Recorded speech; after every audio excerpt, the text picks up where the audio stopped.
반갑습니다. 양봉남입니다. 연말이 되어가지고 2022년 예측이 나오길래 제일 가독성이 좋은 코인베이스 기사를 간단하게 읽어보려고 합니다. 이제 이런 거는 한 번쯤은 읽어줘야 돈을 벌 수 있으니까 영상 꼭 끝까지 시청 바랍니다. 2022년에 웹3와 크립토 경제 10가지 예측입니다. 그래도 업계에서 1티어에 있는 거래소이기 때문에 10가지 예측 중에 6가지는 맞지 않을까, 제가 그렇게 예측하겠습니다.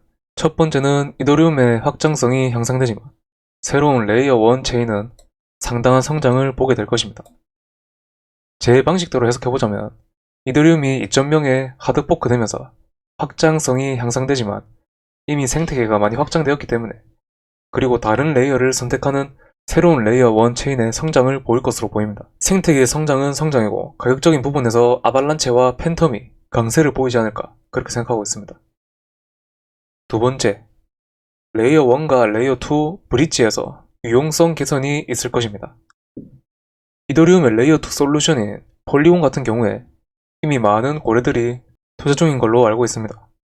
브릿지와 연관된 코인을 찾아보는 게 좋아 보입니다.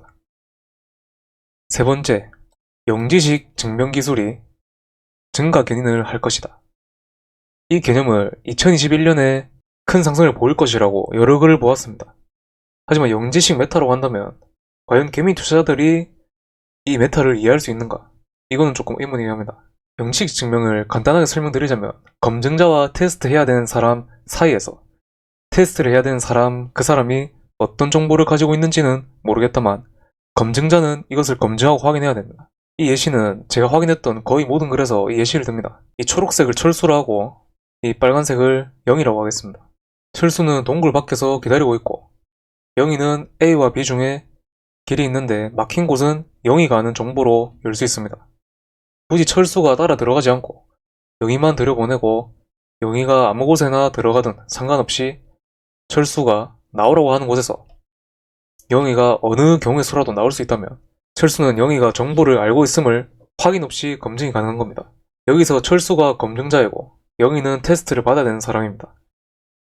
저도 처음 봤을 때는 충분한 이해가 부족했으니까 더 궁금하신 분들은 자료 검색해보시는 것을 권장드립니다. 이제 관련 코인으로는 G캐시가 있습니다. 가격적인 메리트는 확실하지만 저는 아직 이 코인이 왜 필요한지는 잘 모르겠습니다.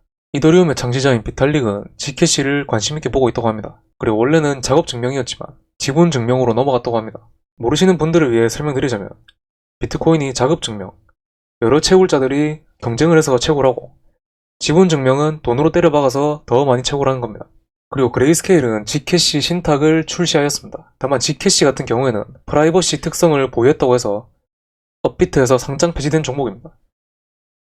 그래서 제가 영지식 증명 기술이 주목을 받는다고 해도 이런 부분은 유의해서 투자를 하는 게 좋지 않나 생각합니다. 저는 왜 아직도 이 코인이 가격 상승을 할지는 잘 모르겠습니다.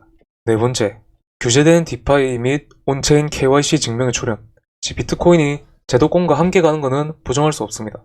비트코인이 규제되면은 파생되었던 상품들은 당연히 규제를 받을 수밖에 없고, 그 중에 빛을 낼 수 있는 코인은 에이브라고 생각합니다. 왜냐하면 에이브는 기관에게 첫 번째 디파이 플랫폼을 제공하였습니다. 기관이 들어간다 함은 규제에 적극적으로 수용하고 돈을 벌 자세가 되었다고 생각합니다. 현재 업비트도 상장되어 있으니까 참고하시면 됩니다. 다섯 번째, 기관은 디파이 참여에 훨씬 더 큰 역할을 할 것입니다. 방금 설명드린 내용이랑 연관해서 생각하시면 됩니다. 기관은 비트코인을 시작으로 디파이 참여는 물론 NFT 시장 참여, 그리고 웹3 시장 참여까지 이어질 거라고 생각합니다. 기관은 큰 돈을 확실한 곳에 먼저 투자하려는 성향이 크기 때문에 불장이 온다면 이 순서대로 메타가 불지 않을까 생각합니다. 여섯 번째, 디파이 보험이 등장한다고 합니다. 아직 블록체인 시장은 안정화되어 있지 않다고 생각합니다. 디파이 자산을 해커들에게 해킹되기 쉽습니다. 디파이 보험을 통해서 내 자산을 지킬 수 있습니다. 근데 저였으면은 보험을 드는 것보다 비교적 안전한 곳에, 그리고 많은 사람들이 예치를 한 곳에 따라 예치를 할 것 같습니다.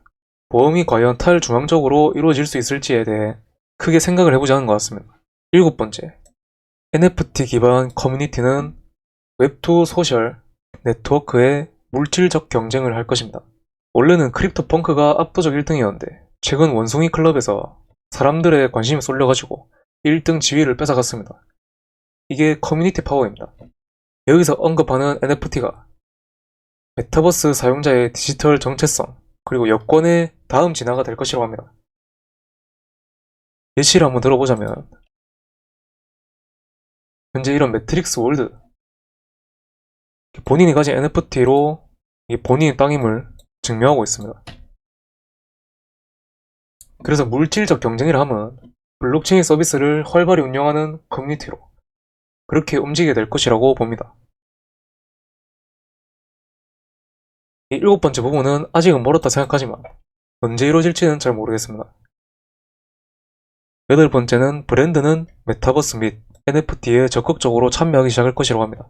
이 리포트를 언제 쓴 거길래 지금 일어나고 있는 것들을 뻔뻔하게 적어놨습니다. 현재 세계 대기업들은 NFT 메타버스 시장에 참여하고 있습니다.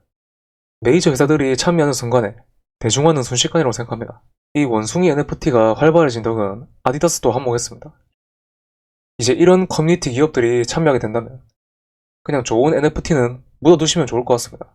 9번째, 웹2에서는 웹3에 들어가려고 합니다. 얼마 전 페이스북이 메타로 사명을 변경하면서 메타버스 관련 코인들이 대폭등을 이루었습니다. 다만 단점이라고 한다면 메타버스의 중앙 집중식, 폐쇄형 네트워크 버전을 만들 가능성이 높습니다. 여기서 이런 중앙 집중식이 싫다면 오픈소스로 진행되는 디센트럴랜드가 있으니까 이 선택지에서 갈 길 가시면 됩니다. 저는 메타버스 시대는 아직 중앙적인 시스템을 벗어나기 힘들다고 보기 때문에 그리고 주주 친화적이라면 메타가 생성하는 메타버스 플랫폼도 나쁘지 않아 보입니다. 10번째는 다오에 대한 시간. 코인 하시는 분들이라면 다오라는 개념을 대부분 아실 겁니다. 모르시는 분들을 위해 간단히 설명드리자면 다오는 탈중앙화된 자율조직으로 목적을 위해 모인 다수라고 생각하면 됩니다. 조금 다르게 표현하자면 돈을 내고 입장하는 동아리입니다. 다만 이득은 돈 준 만큼 이익을 배분합니다. 단점이라고 한다면 안정성이 보장되지 않고 이 커뮤니티를 제대로 꾸린 다오들은 입장비가 좀 빡셉니다. 그래서 전 아직 지켜보고 있습니다. 이게 또 규제가 어떻게 떨어질지 모르기 때문에 투자에 신중을 기하시면 좋겠습니다. 코인베이스가 예측한 10가지 중에 제가 가장 좋게 보는 부분은 새로운 레이어의 발달, 그 다음에 디파이의 기간의 개입, 세 번째는 브랜드가 NFT 시장에 개입입니다. 말만 다르지 결국에는 이곳에 돈이 들어온다라는 공통점이 있습니다. 새로운 레이어의 발달로 어떤 레이어가 투자하기 나쁘지 않을까 라고 한다면 저는 엘론드와 아발란체 그리고 팬텀을 좋게 평가합니다. 근데 팬텀이 제가 모르게 또 많이 올랐더라고요. 그래서 저는 지금 아발란체랑 엘론드를 좋게 보고 있습니다. 그리고 디파이에 기간의 개입이 생긴다면 관련 코인들 역시 상승하게 됩니다. 저는 에이브가 유력하다고 봅니다. 지금까지 코인베이스가 예측한 10가지에 대해 알아보았습니다. 최근에 코인 시장에 조정이 좀 많이 왔죠. 추세가 반전될 때 옥석을 가려서 올라타기 위해서는 미리미리 공부를 끝내두시는 게 좋을 겁니다. 그리고 공포지수가 지금 10이 되었습니다. 제가 말한 조건 중에 3가지 중 1가지에 도달하였습니다. 다음 조건은 비트코인이 35K에서 36K 도달시에 매수를 할 겁니다.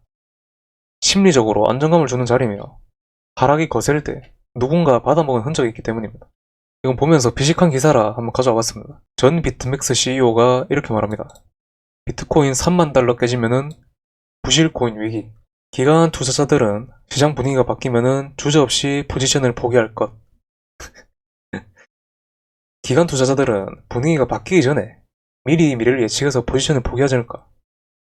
일단 이런 생각을 한번 해봤고 한국의 일개 개미 투자자인 제가 이렇게 말합니다. 비트코인은 시스템을 형성하는 채굴자가 많은 전기료를 쓰고 비트코인을 채굴했고 온체인 데이터 상에서는 상위권 고래들이 계속 매집합니다. 기관들이 바보라고 지금 이런 프리미엄을 지불하면서 이 가격을 끌어올렸을까요? 수많은 자본이 이 코인에 들어온 이상 저는 빠지기 힘들다고 봅니다. 이상입니다. 영상 시청해주셔서 감사드리고요. 구독과 좋아요, 알림 설정까지 해주신다면 정말 감사드리겠습니다. 이상 열심히 하겠습니다. 영문남이었습니다.